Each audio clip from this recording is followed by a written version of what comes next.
Hi, and welcome back to another episode of Around the Block with GoodBlock. My name's Erika, here hosting today's episode with Leah and CJ. And then we're also going to be talking with Betty from GreenTrace and the Telos Foundation. Betty's enthusiasm and dedication to renewable energy are completely infectious. Her company, GreenTrace, is tracking electronic waste for solar-powered batteries.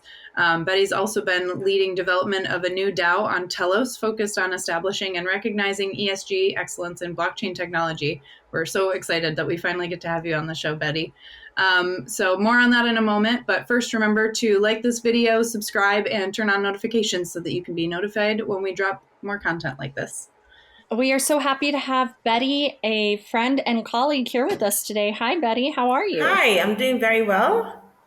Good, good. And you're not only our friend, you're not only our colleague, you are the CEO and founder of GreenTrace. Is that correct? Yes, I am. Although I don't call myself a CEO as yet, because of the size of the startup at the moment. We are not yet at C-suite level, so I just call myself founder. So, can you tell us a little bit about GreenTrace and what it is? So GreenTrace is an electronic waste tracking decentralized application, and we are building on Telos blockchain. And how we're going to go about that is we're going to do our backend where we store the data from the electronic components that we are trying to track. We're going to store that data onto the Telos native, which is a layer one protocol. We're going to store the data there, and then we're going to use the Telos EVM as our economy. So this is where in the EVM where people will be sending money, sending crypto, receiving crypto, and doing all sorts of things. They can also do NFTs if they want. At the moment, we're not looking at creating an NFT economy, but the capability is there because Telos blockchain does allow for that. And so that's what GreenTrace is focused on. And then we track electronic components, starting with the solar sector in Kenya. And our outlook is basically, let me describe the problem. So what's happening is that, as everyone should know by now, there's a lot of sun in Africa, a lot. If you don't know this, I don't know, but I'm telling you. So there's a lot of sun, and it's the greatest energy resource for Africa, in the sense that, firstly, it's easy to tap into. It is easy to produce energy that way. And it's in fact, the individual cost for people to use sunlight it's almost negligible if you consider how much there is. So what's happening in Africa is to meet energy needs. Many communities, many populations are adopting solar lanterns and solar-based products, so home solar systems. And by home solar systems, I'm talking about systems that allow you to utilize solar panels to heat your water, to light your houses, and so on. The solar lanterns allow you to charge your phone. They have USB portals, and you can just leave it in the sun for about an hour, and that will charge for about 3 days. So that's really economical. It's really functional. But the saddest part of this is that there is no electronic waste tracking or recycling in this sector that I can vouch for. I'll say this. So about only 1% of the waste that's generated in the solar industry in Kenya can be said to be tracked and recycled. The rest ends up where? In landfills. If it's a broken lantern, it will end up in your drawer, and then you get another one. And part of the reasons that you can't track this is many of the manufacturers and many of the producers bringing in these products into the countries do not track their customers. They do not track the products. They also don't meet product specifications. So, for instance, they don't meet marketing policies. They don't meet manufacturing policies. I'll give an example. You'll get a lantern that only lasts 4 months um, before it stops working. Or you'll get a home solar system that doesn't last a proper lifetime. So damaged products or substandard products and so on end up in the market because no one's tracking this, no one's enforcing the law, and so on. So what has happened in Kenya is that there's a new mandate that and new policy that has been rolled out by Gogla Kenya. Gogla actually focuses on consumer protection. And Gogla has said, listen, you guys are bringing in solar products. You need to track your customers. You need to track your waste. You need to figure it out. But none of these producers have a tool. So that's what GreenTrace is. GreenTrace is a tool that helps them track these products. We give license, we give you a green passport. We say, you guys are A-OK, you're following the law, your products, we can vouch for your product and how it's been manufactured. We can vouch for its lifespan. We can vouch for how you're taking care of the end of the waste at the end of the lifespan of the product. That's what GreenTrace does. Wow, Wow, that's so cool. fantastic. That's amazing. I think it's pretty fascinating and that you are using both. I'm just going to go back to something you said at the beginning. You're using both the Telos native blockchain to record the data, and then you are using the EVM for paying people. Did I hear that right? Yeah, so how we're working is we recognize the capabilities of Telos Native, the layer one. Okay, there's a lot of potential, and I've said this. I think, well, amongst us, I've said it. So, but blockchains have never really exploited the data capabilities that they contain in terms of storing and verifying data in order to address real world climate action, real world problems. So this is what GreenTrace is trying to do. We're saying, listen, Telos has amazing data storage. It has amazing verification. You just go and check it out on EOS Authority. You'll see the block explorer. You'll see each and every block. We can store all this data from the electronic components onto Telos Native. And then we can also use the Telos EVM to send and receive money amongst millions of people. And of course, you know this, that Telos EVM has a capability of up to 10,000 transactions per second. So when you're talking about large economies like in Africa, where there's so many people who would want to send and receive crypto, that want to be able to transact and help each other, that is where you'd find they would come to the Telos EVM and basically use that as their economy.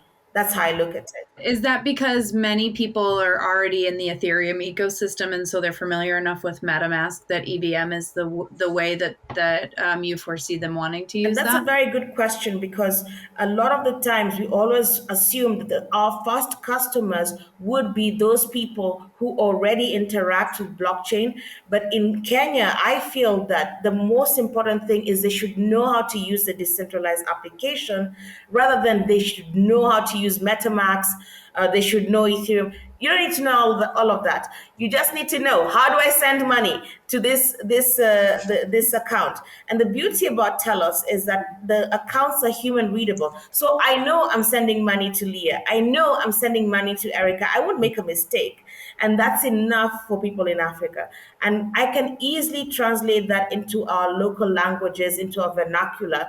And that's much easier than trying to teach people about blockchain, Ethereum, Bitcoin, and the differences. And then also the other beauty about Telos is how the capability allows you to actually work with other stable coins, other cryptos on the network. So you can have wrapped BTC, you can have your USDC. In future, I suppose you can have USDC, you can have all these other crypto, your Drake, and that allows for an entire economy to now blossom within GreenTrace and within Telos. That's how I look at it. So how did you decide to bring GreenTrace to Telos? What was the kind of thought process there that made you decide to put it on Telos if it wasn't already, like, from the beginning? So when I first came across Telos, and this is my motivation. When I came up with GreenTrace, I didn't have a home per se. I needed a blockchain that can address my smart contracting needs, speed, yeah, and then price. Firstly, we love Ethereum very much. We're lovers of Ethereum here, but the gas fees are so they're so high, it becomes impossible for mass adaptation. But I have always felt that, and once I came across Telos, I felt that this is the kind of blockchain platform that can allow for mass adaptation across entire populations in Africa, and that's what my motivation is. Yeah. Wow, that's fantastic. So, there's a lot of talk about ESG and it's a hot topic. So, for those who may not know, can you just give us a little explanation of what is ESG? So ESG is an acronym and it stands for environmental, social impact, and governance. And when you're looking at an ESG based blockchain, you're looking at a blockchain that is addressing all these three things conclusively and holistically. Okay, so we have a lot of blockchains that say that, they have answered the challenge of their environmental impact in the form of, they have answered the problem of the energy consumption, but then they still have a social problem. There are not enough women there. There are not enough black people there. So it's a social problem right there. They don't have, for instance, they don't have a way of resolving conflict. So that's a social impact issue. Or they might have a governance issue. Three people, three wallets have all the deciding crypto. And so in any project, when any project is brought forward, these three wallets decide whatever is going to happen and what's not going to happen. That's a governance issue. So when we're talking about ESG on blockchain, you're looking at blockchains that are able to conclusively address these three things together. And of course, if you have good governance, you will definitely have a better environmental impact. You'll definitely have a better social cohesion. It works. So in my view, it's not just about democracy. Democracy is about the way we practice it. Democracy will be about the majority winning. But governance should be about reaching consensus and taking into consideration the needs of the minority, the questions, the concerns that the minority is raising. And that's good governance. And so once you have this good governance, automatically it will translate into how you're running your society, your community, and also the kind of impact that you have as a collective on the environment. What kind of actions are you taking? Wow, that's fantastic. I love the way you answered that.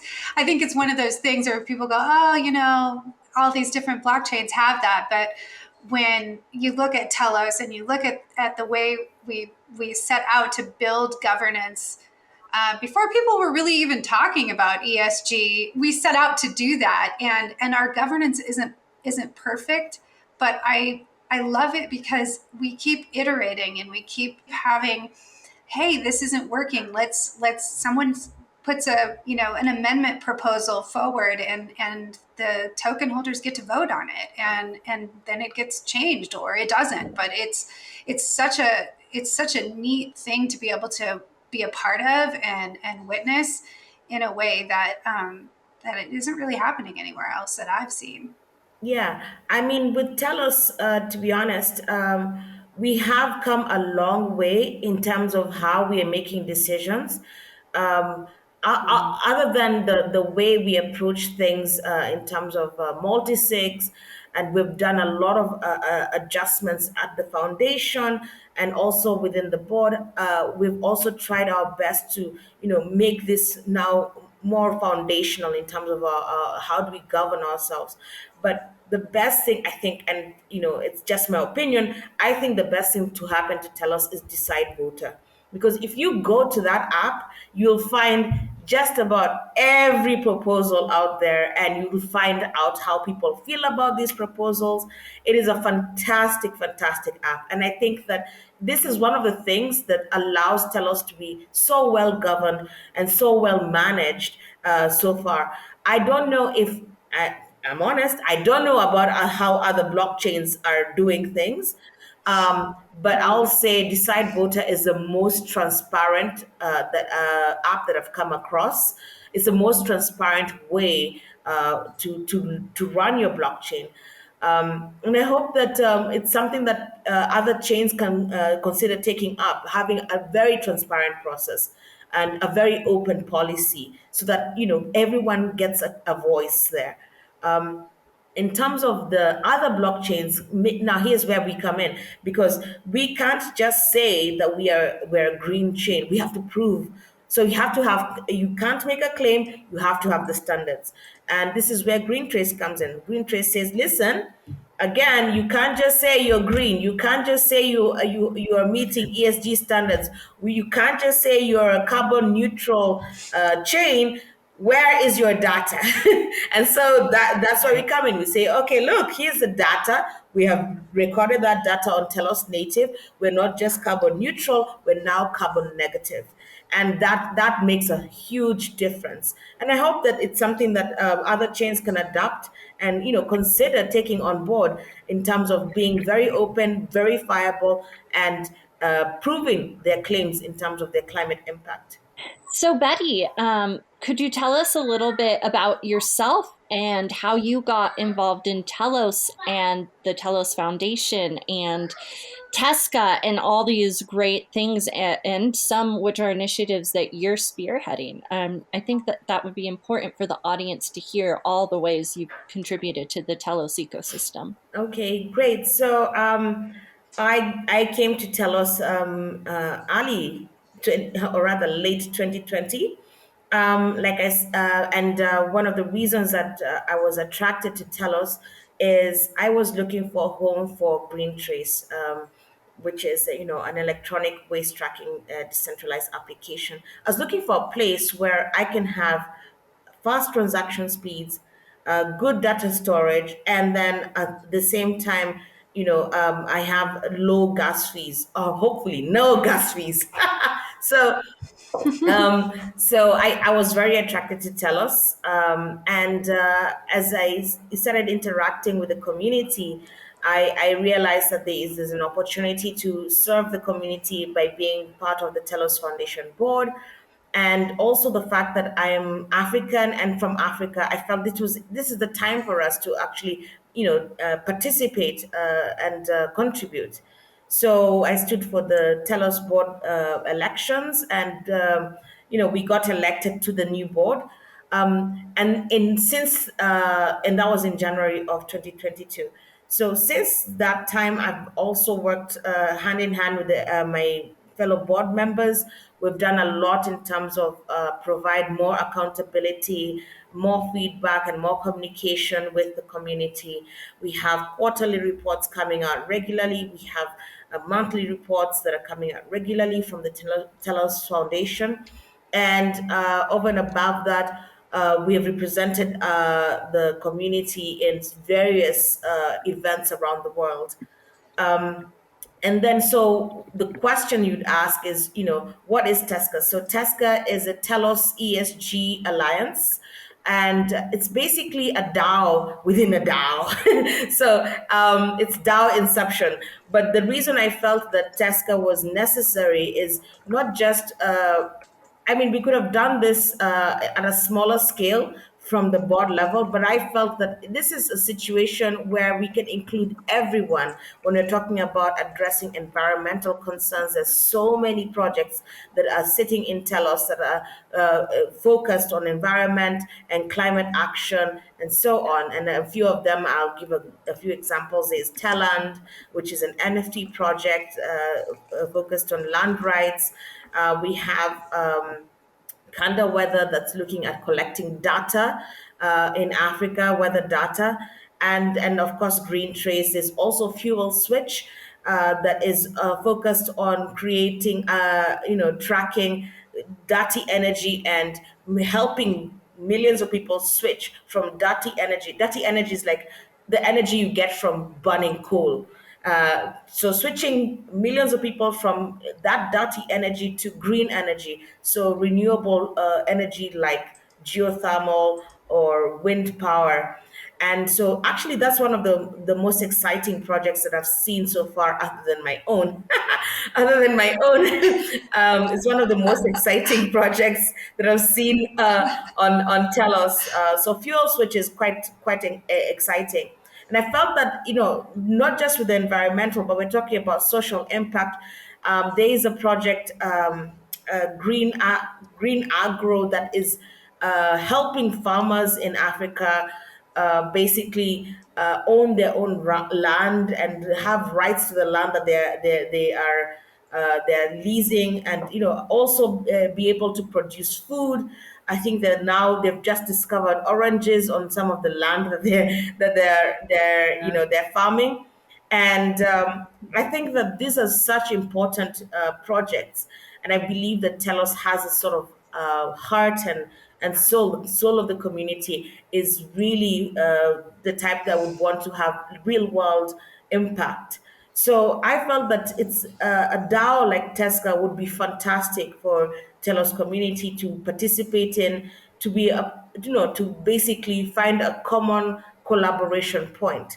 And the difference that TESGA brings to the table is that TESGA is very structured. We have our own governance token that's going to come out. We have other tokens that store our data value, and the value of the work that we're doing.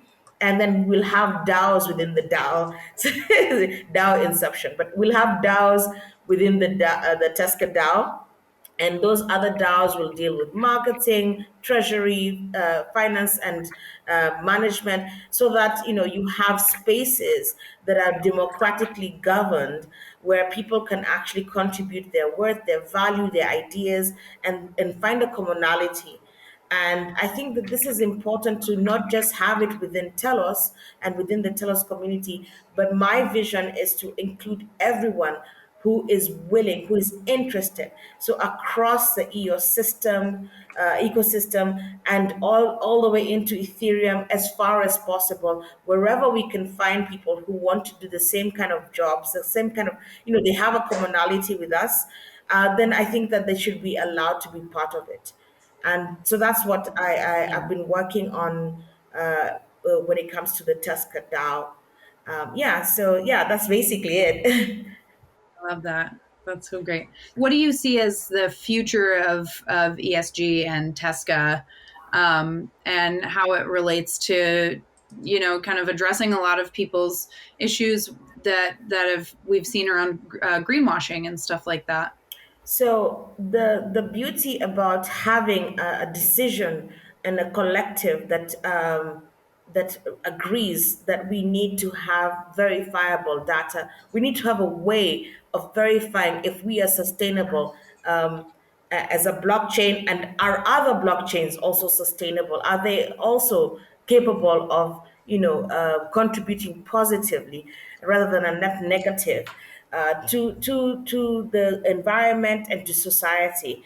I think the beauty about creating a policy and the beauty about having TESGA is that firstly, we will be able to audit other blockchains. We will be able to include other blockchains, and we'll be able to verify what we're doing as a blockchain ecosystem. This is now a global thing. So we can verify that, yes, actually, despite all you people claiming that we are using all the power in New York, that's not true.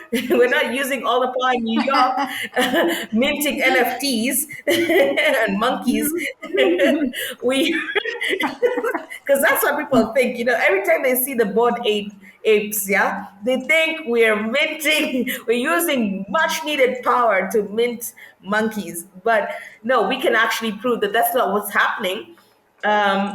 We can prove that, actually, that as per our core beliefs and our philosophy, that democracy can be translated onto a data network, and also so can environmental impact, social good. It can actually be translated into data, and we can prove that our actions are for the greater good. And this is very different from what any fiat system has done so far. And so, I mean, just by doing that, I think that we will have done would have made an amazing difference in the world. I think that we are capable of doing this. And this is not just to emphasize the point, but we are running out of time. That's something that every climate scientist has been saying for the longest, and especially for the global south, especially for Africa. Even though we have the greatest energy resource here in the sun, we are running out of time in terms of we are facing the greatest impact of climate change, and you'll see that in Pakistan, where there was massive flooding affecting a third of the nation, and that was just last month. You will see this in Africa, where there's incredible drought right now, and you'll see this in Europe. They're also facing droughts. For the first time, I've seen dry rivers in Europe, and so we are, as a planet, we're running out of time. If blockchain is the one space where you can have mass adaptation, you can have climate impact verified on the chain, you can have social impact verified on the chain, and then you can have good governance, I think we can change the trajectory that we are on as a planet. Thank you for your positivity. I feel like we really need that sometimes. It's so hard. There's so many companies are happy to the regulation starts in 2050, Yeah. so we'll just wait until 2049 to figure this out. And really, it's like, no, 2050 is when all hell's going to just break loose. Yeah, it's true. But I also feel that it's like guiding a ship. If you change like 1 degree, you can change the course of the ship altogether. And I think that's what we can do at Telos. We're not going to change everybody. Just one critical mass, maybe 100,000 people, and that will change the course of destiny. I think that's my view. That's why I thought of TESGA. I was like, look, if I can get 1,000 people to agree with me and do this with me, it might just change the course of destiny. Okay, wow, love it. So I want to know, is there anything that you're working on that we haven't talked about that you'd like to share with us? This stuff I'm working on, but they're not Telos based. And so that's why I don't want to really talk about it, because we need to be a bit loyal here. Hey, well, we know you're on the Telos Foundation board, and but you can talk about it. Okay, so yeah, sure. Hey, we have friends at lots of blockchains here. Great. So I'm working on a DeFi app. It's called Azima. And so Azima does, it's Bitcoin focused. So at Azima, we allow people to borrow fiat USDC against their Bitcoin assets. And the reason why this is important is you don't want a situation where holders are forced to liquidate simply because they don't have access to lending, they don't have access to credit. So what we want to do is encourage holders to put up their Bitcoin assets as collateral, borrow fiat for their small businesses, go sell their products. Whatever money they make, they come back, they pay off the USDC, and they keep their Bitcoin. So that's what Azima is working on. And that brings me to another question. So where can our viewers find out about more info about your project? Okay, so it's simple. It's greentrace.io. Yeah. Okay, fantastic. You can get it there. Easy. Yeah. I'll be honest here. It's not the greatest website, but it does what it's supposed to do. It's there. Okay, everyone, you can check out the links and find out more about the projects that Betty's involved with. The links will be down in the description. So thanks for that. Wow, this is great. Thanks so much, Betty, for being here with us. I've been a long-time supporter of yours. I continue to be. We all are. And I just know that you've really gone out of your way to be here with us today, considering the time zone differences. So thank you so much. And we will provide those links to everyone in the description so they can find you. And are you looking for anyone or anything in particular to help with your project? Yeah, I mean, when the time comes, it would be good to network with people who are interested in ESG investing and ESG based projects. Yeah, so it would be good to if you are interested in GreenTrace and what we're working on, please reach out. We are happy to hear from you. I love that. We in Web3 we have to employ each other, right? Like we're each other's best customers. All right, thank you so much, Betty. Speak soon. Thank you. All right, that brings us to our BS of the week today. Yes, that's right. We are talking block stuff. The first item we have on our BS of the week today is Decentraland's low active user count. I don't know if you guys heard, but DappRadar suggests that Decentraland has only 38 active users daily. Wait, that's what? Obviously. So DappRadar only counts a user if you go in and make a transaction. So it only counts like wallet actions. So pretty much if someone, like say Apex hosts a big event in Decentraland, and if you just pop in and then leave, then Decentraland doesn't get counted as a user. It doesn't count you as a user because you just stepped in and putzed around. So the reality is that like very few people are actively using Decentraland as this kind of ecosystem that they really anticipated, right? Oh, that sounds bad. More of the same, right? Like this is one of the biggest criticisms that some Web2 titans out there on the Twitter sphere have of Web3. They say, where's the actual utility? Like we've established that crypto's good at sending money, which is huge utility. I mean, I don't know, but there is this idea of crypto can do so much more, but do people want it? Is there a product market fit there? Or are we just spending a lot of money to make things that people don't actually want to use? And so this just kind of speaks to that and kind of lends credence to what these critics of Web3 are saying. They're saying we're seeing all this VC and angel money invested into Web3, but what comes of it? 38 users a day? I mean, on another side of that, though, there's, this idea that we're doing Web3 to kind of break free of that capitalistic model. And so who cares if it's a wallet transaction that happens, right? Like if I was Decentraland, maybe I'd be more upset with DappRadar how they count users, because if I'm Decentraland, I just want people spending time in the app. If they spend money, that's awesome. And obviously that's the point of a business. But Web3 is more about having people come together into these kind of spaces from all over the world, right? I'm thinking of that one launch party that Apex had.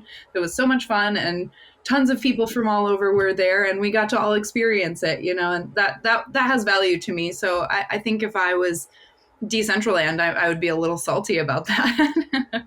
That's true. And another good thing I thought about is like, there's no bad ideas in tech. There's just bad timing, that kind of philosophy, which I don't fully agree with, but time has proven, right? There's always the tech that's before its time, and then you kind of get it, kind of electric cars, right, have been a thing for like decades and decades, right? But just now the time is coming where they're really getting investment and interest. So that's just one example of a million. All right, and that brings us to the end of today's episode. So don't forget to like, share, and subscribe if you liked this episode, and hit the notification icon. We're also now available wherever you get your podcasts if you would like to listen to us instead of watch us. All right, thanks so much. We'll see you next time.